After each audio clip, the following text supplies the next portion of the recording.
पति का परित्याग कर दिया। बलि गुरु तजो कंत ब्रज बनिता, भई मुद मंगलकारी। आज विश्व के हिंदी साहित्य में मीरा की ही चर्चा होती है। एक से एक डिग्री लेकर के लोग घूम रहे हैं, एक से एक स्नातक हैं, कोई पीएचडी है, कोई डीलिट है, सब डिग्री लेकर के मोहल्ले वाले भी नहीं जानते। आज के संदर्भ में कहूँ तो मोहल्ले के लोग भी नहीं जानते ऐसे डिग्री वालों को। और आज तो एक ही फ्लैट में जो है, एक ही बिल्डिंग में आमने सामने लोग रहते हैं, लेकिन पूछो तो क्या मैं नहीं जानता, मेरे को नहीं पता। जो है ये स्थिति है, एक से एक डिग्री लेकर के लोग घूम रहे हैं, कोई नहीं जानता। जबकि मीरा को कोई डिग्री नहीं प्राप्त थी। मीरा के जीवनी में हमने तो कहीं नहीं पढ़ा। आप पढ़े हो तो बता सकते हैं, कहीं ऐसा उल्लेख नहीं है कि वो पीएचडी की थी, डीलिट की थी। लेकिन आज भी मीरा के पदों पर हमारे संगीत में पीएचडी की उपाधि मिलती है। संगीत से अगर कोई पीएचडी करना चाहता है तो मीरा के पदों को गाना होगा। एक से एक भाव हैं मीरा के, समाधि भाषा है। भगवान से जब तारतम्य जुड़ जाता है तो फिर वो जो भाषा निकलती है ना, वो समाधि भाषा है। तो मीरा की वाणी समाधि भाषा है। कोई समाधिस्थ व्यक्ति ही उसका अर्थ कर सकता है। अब मीरा की चलो दो पंक्ति सुनाता हूँ। अब हो गए श्याम दूज की चंदा, अब हो गए दूज की चंदा, अब हो गए दूज की चंदा, अब हो गए चंदा, दूज के चंदा, दूज के चंदा, दूज के चंदा,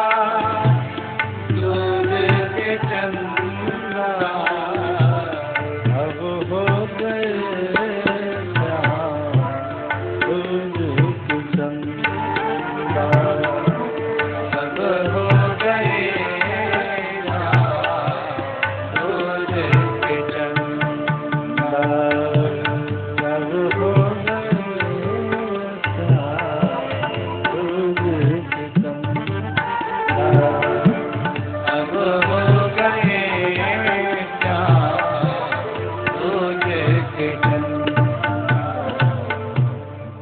के चंदा। जल्दी दिखता नहीं। हमारे यहाँ भगवान शिव का स्वरूप समझा गया है, माना गया है। द्वितीया का चांद अगर दिखाई दे तो भाले बाल विधुर गलेच गरलम यस्यो रसी व्याल राट। दूज के चांद को देख करके हम भी नमस्कार करते हैं, शिव जी समझ करके। दूसरे लोग भी भले ही शिव जी समझे या न समझे, लेकिन नमस्कार तो करते ही हैं। और उनके सभी धार्मिक स्थलों में शिव जी ही तो हैं। जो मूल धर्म स्थल है वहाँ भगवान शिव ही हैं। अब दुराग्रही लोगों को समझाना बड़ा कठिन है। जो दुराग्रहग्रस्त हैं महाराज, ऐसे लोगों को कहाँ तक समझाया जाए। वस्तुतः दूज का चांद जल्दी दिखता नहीं है, बरभागी लोग देखते हैं, दर्शन कर पाते हैं। मीरा जी कहना चाहती हैं कि अब हो गए श्याम दूज के चंदा। जो रोज दर्शन लाभ प्राप्त करता हो, अगर एक दिन उसे दिखाई न दे तो मन व्याकुल हो जाता है। मीरा जी ने अपने हृदय के समस्त भावों को लिखा है एक एक पद में और पद के एक एक शब्द में अनंत अनंत भाव समाहित है महाराज। मैं मीरा जी के चरित्रों का चित्रण करूं तो भागवत जी रह जाएंगी।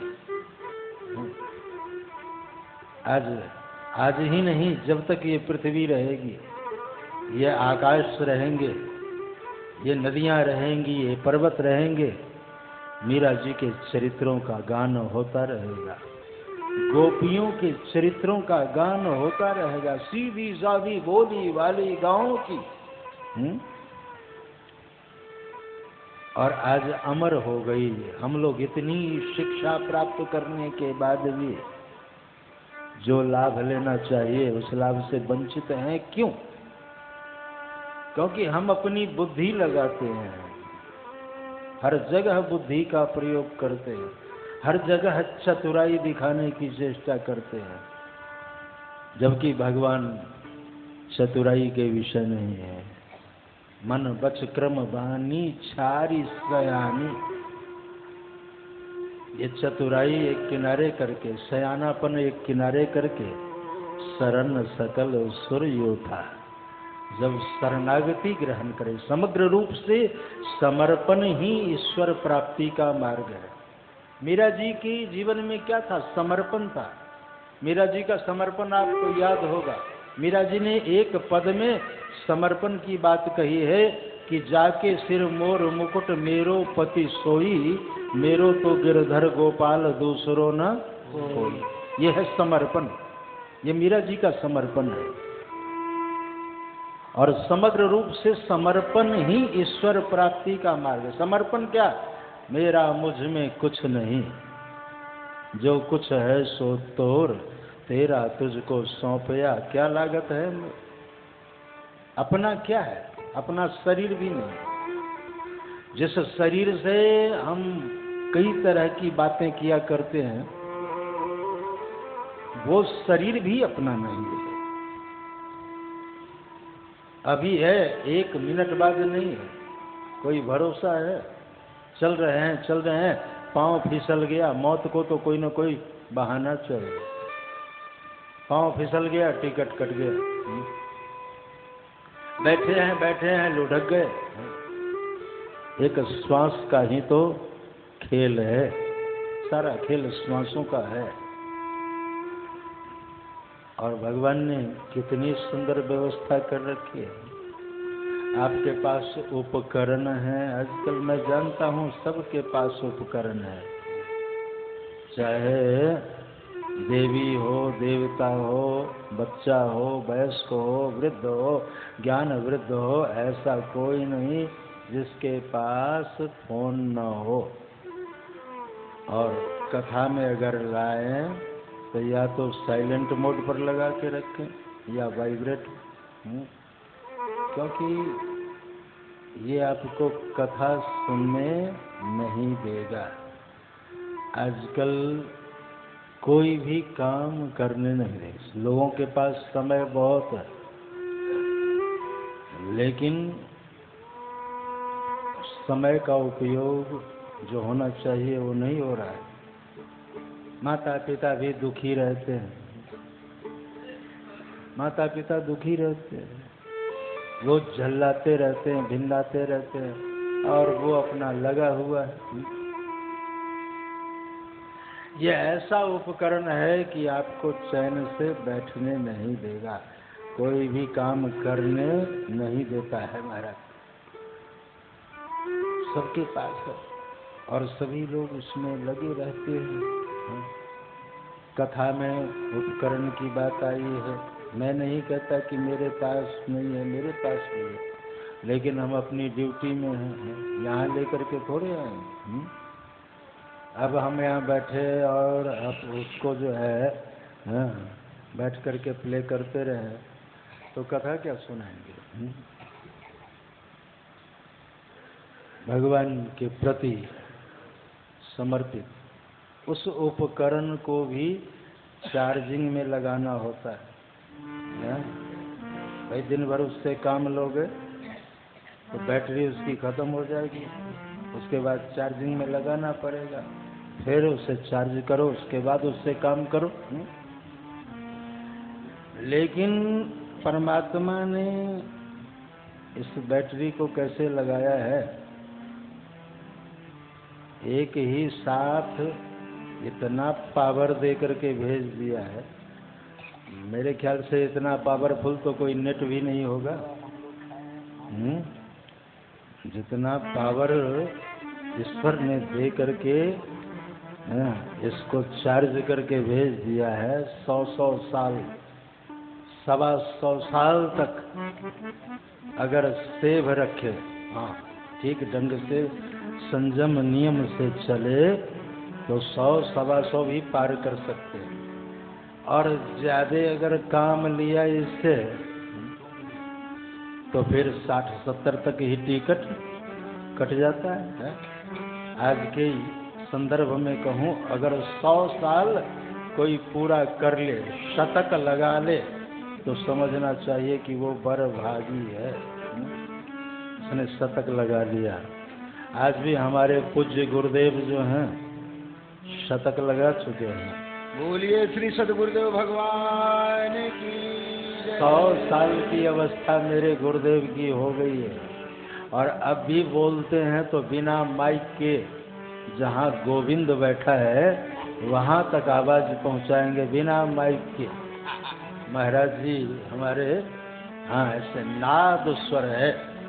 नाद का अर्थ है नी, सा रे गा मा पा धा नी। यही संगीत में 7वां स्वर है। आरोह अवरोह, संगीत ग्रामर अलग है। जैसे इंग्लिश ग्रामर है और हिंदी ग्रामर है, संस्कृत ग्रामर है, और संगीत ग्रामर तो कहना ही क्या, ये बड़ा भयंकर जाल है। इसमें राग रागनियों की चर्चा है। 6 राग हैं और एक एक राग की 5-5 पत्नियां हैं, इसलिए 36 राग रागिनी कहते हैं। भैरव है, मालकोश है, हिंडोल है, दीपक है, श्री राग है, मेघ राग है, ये सब राग हैं। और एक एक राग की 5-5 पत्नी, भैरवी, तोरी, गुर्जरी, रामकली, पूर्वी, भैरवस्य बारांगना। ये भैरव की बारांगना है। एक एक राग की तो महाराज, अब रागों का तो अपना अलग हिसाब किताब है। आप सुन ही रहे हैं, ये सभी रागी लोग बैठे हैं, एक से एक जो है आर्टिस्ट हैं महाराज।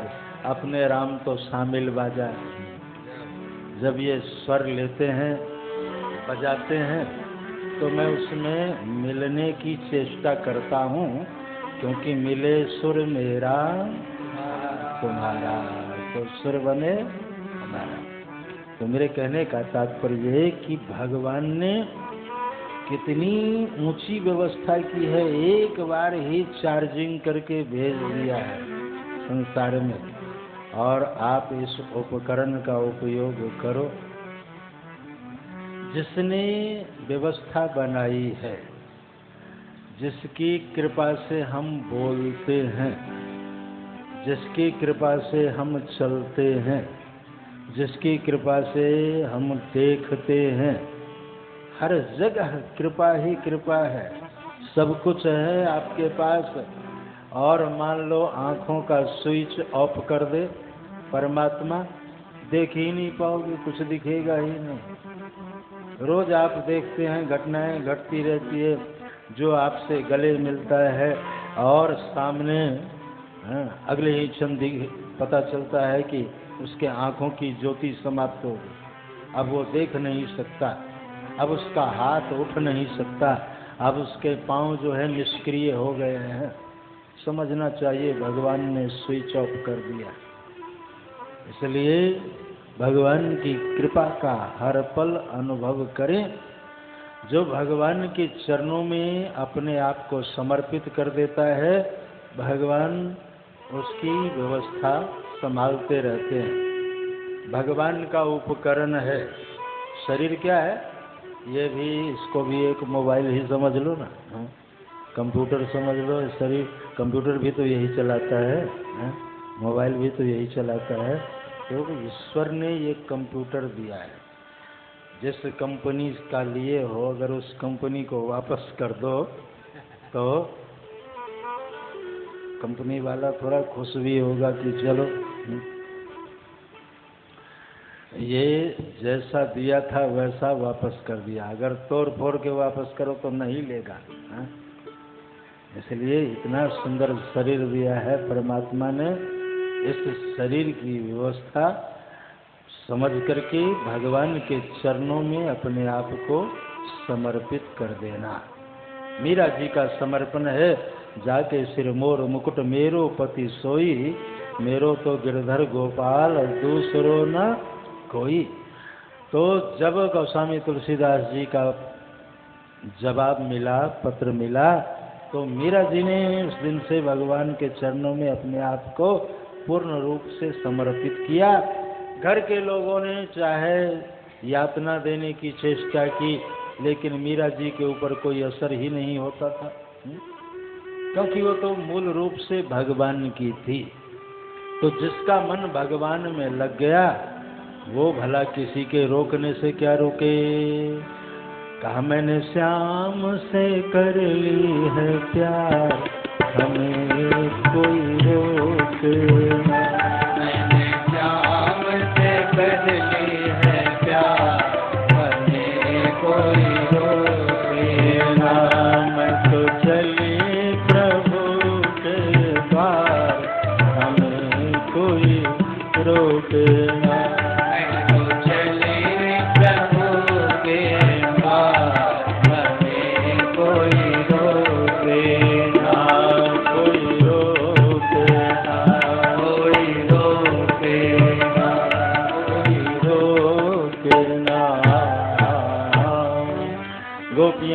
सबके सब बंसी वट की ओर आई हैं। भगवान ने सबका स्वागत किया है।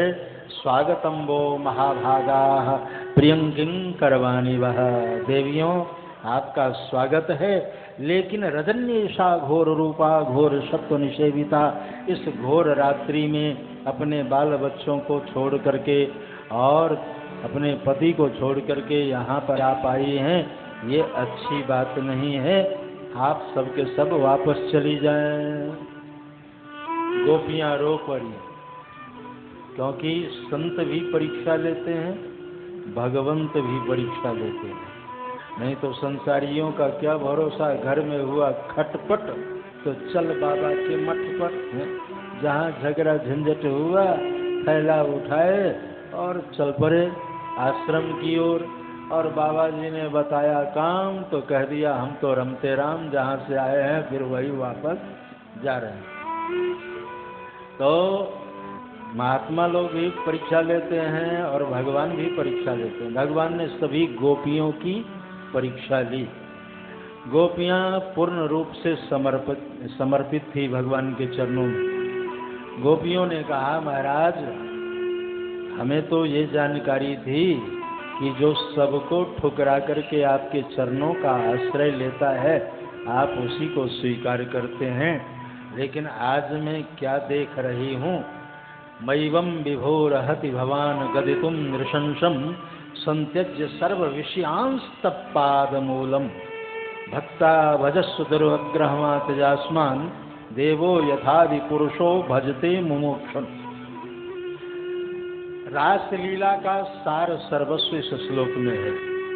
ये आरंभ में है। रासलीला में समीक्षा की कोई गुंजाइश नहीं है, क्योंकि इस श्लोक से गोपियों के हृदय के समस्त भावों को पढ़ा जा सकता है। गोपियों ने स्वयं अपने मुख से कहा है कि संत्यज्य सर्व विषयांस्तपादमूलम, हे देव हमने सभी विषय वासना को त्याग कर तब आपके चरणों का आश्रय प्राप्त किया है। लेकिन आप इतने नृशंस होंगे, आप इतने कठोर होंगे, इसकी जानकारी हम लोगों को नहीं थी। गोपियां रो रही हैं, अब हम किधर जाएं, न उधर के न इधर के। आपने तो बीच में ही मुझे फंसा दिया। भगवान ने परीक्षा ली और देखा कि गोपियां विषय वासना से सब ऊपर उठी हुई, क्योंकि ये सामान्य गोपियां नहीं हैं, ये सभी दंडकारण्य के संत हैं। जब आप गहराई में जाएंगे, इसके मूल की तलाश करेंगे, तो भगवान श्री राम जब वनपथ पर जाने लगे और दंडकारण्य में प्रवेश किया, तो वहाँ सभी महात्मा लोग जो हैं भगवान के पास आए। कई लोग कहते हैं कि महाराज, कुछ महात्मा ऐसे थे जिन्होंने कहा कि महाराज यहाँ बड़ी परेशानी होती है भोजन पानी में, तो मैंने सुना है कि आप पत्थर को चरण लगा देते हैं तो स्त्री बन जाती है। तो एक एक पत्थर लेकर के बहुत से लोग आए, महाराज जरा इसमें चरण लगा दो, कम से कम रोटी पानी की व्यवस्था तो हो। कई तरह के लोग हमारे यहाँ संत, विरक्त संत भी हैं और गृहस्थ संत भी हैं। देखो एक महात्मा बैठा, तो विरक्त संत और गृहस्थ संत दोनों होते हैं। तो कहते हैं गृहस्थ संत लोग भी थे। तो इस तरह की भावों को जब देखा भगवान श्री राम ने, तो सभी महात्माओं से कहा कि जब हम कृष्ण रूप में आएंगे तो वहाँ आप सभी गोपी के रूप में आ जाना, तो मेरे साथ नाचने का, मेरे साथ उठने बैठने का आनंद आपको प्राप्त होगा। अभी तो दर्शन लाभ प्राप्त हो रहा है और उस समय आप मेरे साथ जो है खूब नृत्य का आनंद लेंगे और वार्तालाप का आनंद लेंगे, मेरे स्पर्श का आनंद लेंगे। ये सारी बातें जब भगवान ने की, तो सभी महात्मा लोग जो है गोपी के रूप में आ गए। बोलिए भक्तवत्सल भगवान की जय। तो ये सामान्य गोपिकाएं नहीं है महाराज, ये सभी गोपियां भगवान के हाथ को पकड़ लेती है, क्योंकि जितनी गोपियां थी उतने भगवान ने उतने ही रूप धारण कर लिए और मंडलाकार होकर के नृत्य करने लगे खूब। ये रास लीला का बड़ा सुंदर प्रसंग है और 6 महीने की रात्रि में एक रात्रि का वर्णन है।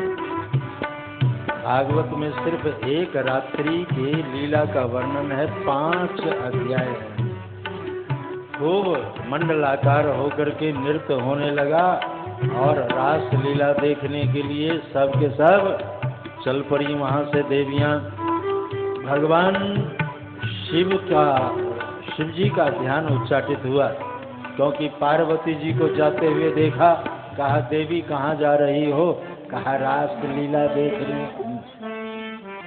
कहा तो मैं भी चलूँगा। कहा महाराज आप नहीं जा सकते, क्योंकि वहाँ तो पुरुष प्रवेश निषेध है, तो आप कैसे जा सकते हैं? भगवान शिव ने कहा चलो अपने तरह बना लो मेरे को, मुझे भी स्त्री बना दो। बड़ी सुंदर बात कही किसी ने, ऐसा बना दो मुझे कोई न जाने इस राज को,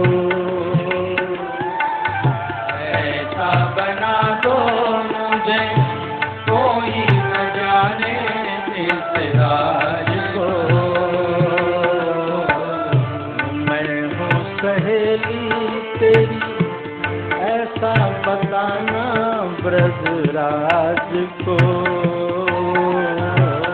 मैं हूँ सहेली तेरी ऐसा बताना ब्रजराज को।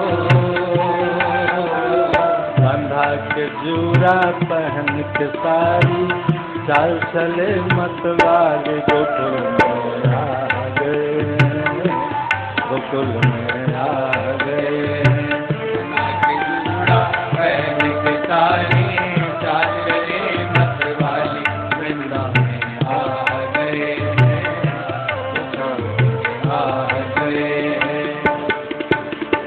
एक दिन वो भोले भंडारी बन करके ब्रजनारी वृंदावन आ गए, वृंदावन आ गए। एक दिन वो भोले भंडारी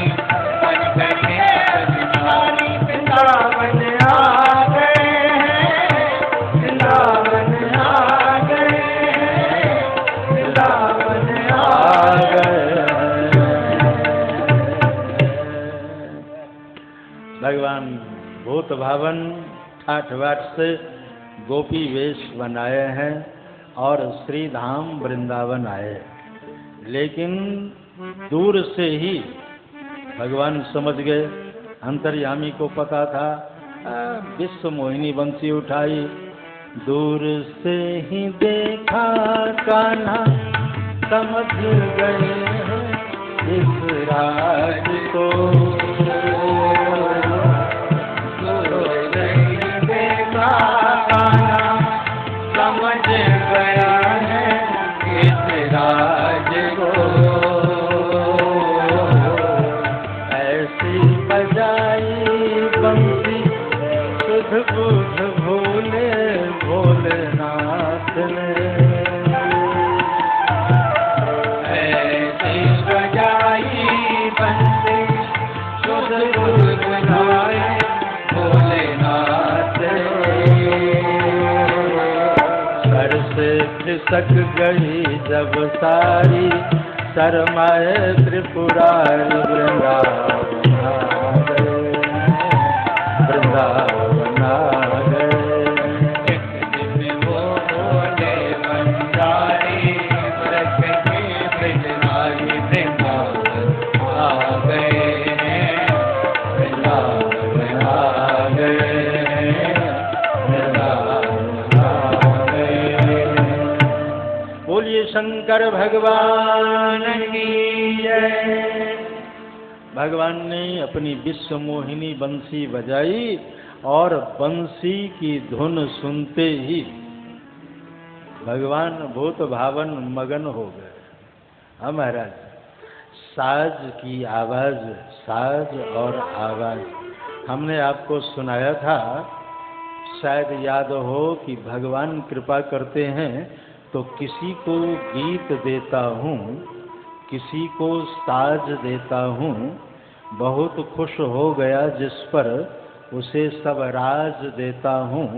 लुटाने को नहीं होता कभी मेरे पास जब कुछ भी, किसी सोई हुई आवाज को आवाज देता हूँ, किसी को गीत देता हूँ, किसी को साज देता हूँ।